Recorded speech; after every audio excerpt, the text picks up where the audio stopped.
कन्यादान एक आंसू भरी कहानी। मेरे दो बच्चे थे, रूही और पवन। पवन बड़ा था और रूही छोटी थी। दोनों ही पढ़ाई में बहुत होशियार थे। मैं और रूही की माँ लता रूही को लेकर बहुत चिंतित थे, क्योंकि रूही ने अपनी शिक्षा पूरी कर ली थी।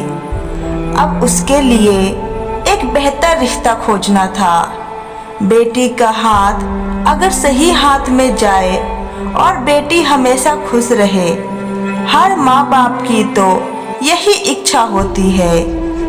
एक दिन हमारे करीबी रिश्तेदार का बेटा दीपक शादी के लिए रूही का हाथ मांगने हमारे घर आया।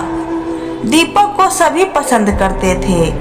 वह दिखने में अच्छा था और एक अच्छी कंपनी में कार्यरत था। दीपक के परिवार को भी रूही पसंद थी।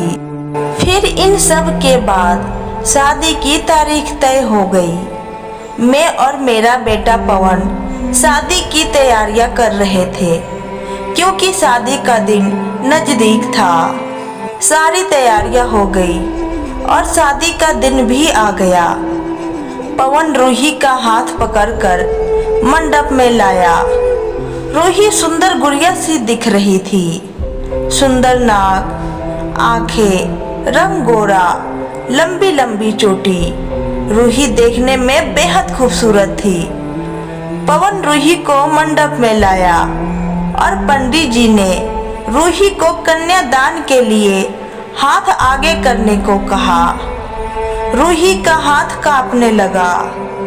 जिस पिता ने इस हाथ को पकड़कर दुनिया में चलना सिखाया, वही आज उसका हाथ किसी और पुरुष के हाथ में देने जा रहे थे। सच कहूँ तो अपनी उस बेटी के बिना अपना बाकी का जीवन बिताना, यह विचार ही मेरे लिए काफी कष्टदायक था।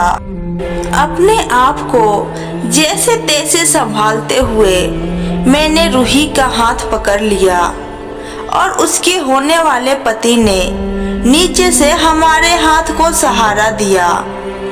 कन्यादान की रस्म शुरू हुई। हाथों में पानी की एक एक बूंद गिरने के साथ मेरी आंखों से भी बूंद बूंद आंसू गिर रहे थे। अपने कलेजे का टुकड़ा दान करते समय क्या अवस्था होती है, आज वो मैंने जाना। वह रस्म खत्म हुई। पंडित जी ने लता और मेरे हाथ में दियों से भरा पर्दा किया।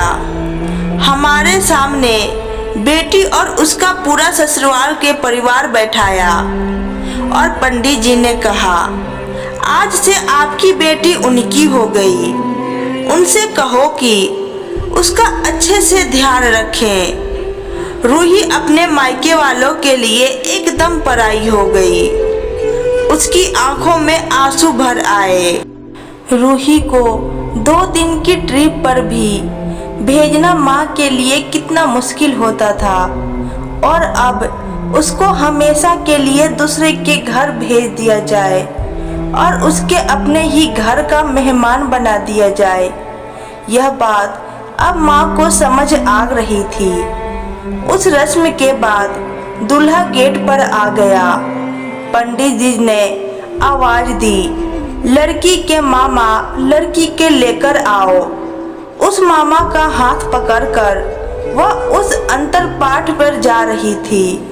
सुबह उठकर एक साथ नाश्ता, फिर मस्ती, फिर मामी के हाथ का खाना, और रात में मामा के गोद में सिर रखकर सोने वाली भांजी। आज उस मामा को दूसरे के हाथ में अपनी भांजी सौंपनी होगी। यह सोचकर उसने अपने हाथ कस लिया और मंगलाष्टक प्रारंभ हो गया। भाई दूज के दिन बिना कुछ मांगे मिलने वाला गिफ्ट, एक साथ फोड़ते हुए पटाखे, टीवी कौन देखेगा, इस पर झगड़ा, और दादाजी के गुजर जाने के बाद उन दोनों का गले लग कर रोना। दोनों भाई बहन आज एक दूसरे को देख रहे थे। उतनी ही देर में मंगलाष्टक समाप्त हो गया। मंगलाष्टक समाप्त हो जाने के बाद रूही अपने आगे आने वाले नए जीवन को लेकर उत्साहित हो गई। रूही ने वरमाला पहनाई और अपने पति दीपक के पास खड़ी हो गई। रूही के सामने बहुत से लोग खड़े थे, कुछ आशीर्वाद दे रहे थे और कुछ पास होकर स्तुति कर रहे थे। फोटो के लिए उसकी सहेलियां आई। एक ने उसका हाथ पकड़ा, दूसरे ने उसका पल्लू अटका हुआ निकाला, तीसरी ने उसके आंसू पोंछे। भाई दूज के दिन बिना कुछ मांगे मिलने वाला गिफ्ट, एक साथ फोड़े हुए पटाखे, टीवी कौन देखेगा, इस पर झगड़ा और दादाजी के गुजर जाने के बाद उन दोनों का गले लग कर रोना। दोनों भाई बहन आज एक दूसरे को देख रहे थे। उतनी ही देर में मंगलाष्टक समाप्त हो गए। मंगलाष्टक समाप्त हो जाने के बाद रूही अपने आने वाले नए जीवन को लेकर उत्साहित हो गई। रूही वरमाला पहनाई और अपने पति दीपक के पास खड़ी हो गई। रूही के सामने बहुत से लोग खड़े थे, कुछ आशीर्वाद दे रहे थे और कुछ पास होकर स्तुति कर रहे थे। फोटो के लिए उसकी सहेलियां आई। एक ने उसका हाथ पकड़ा, दूसरी ने उसका पल्लू अटका हुआ निकाला, तीसरी ने उसके आंसू पोंछे। हम तेरे घर आ रहे हैं, आंटी को बोलना खाना खाने के लिए आएंगे। उसे उस एक कमरे की आवाज, एक दूसरे के अधिकार और वह दिन याद आ गए जब वे एक साथ सहेलियां रहती थी। अचानक पति दीपक ने कहा कि तुम चारों की तस्वीर ले लो, मैं साइड में खड़ा हो जाता हूँ। और वो चारों चेहरे हंसे। खाने की कतार में आज रूही माँ बाप से दूर दूसरे लोगों के साथ बैठी थी। खाना खाने के बाद पंडित जी ने गौरी हार की पूजा करने के लिए बुलाया। रूही ने मन में ही पूजा की। माँ ने रूही की झोली भर दी और अनीता आंटी ने कहा कि आप पीछे मुड़ना मत। रूही अचानक चौंक गई। वो आगे बढ़ने लगी। इतने सालों से बच्चे की तरह पाले हुए उस चाचा का बांध टूट गया।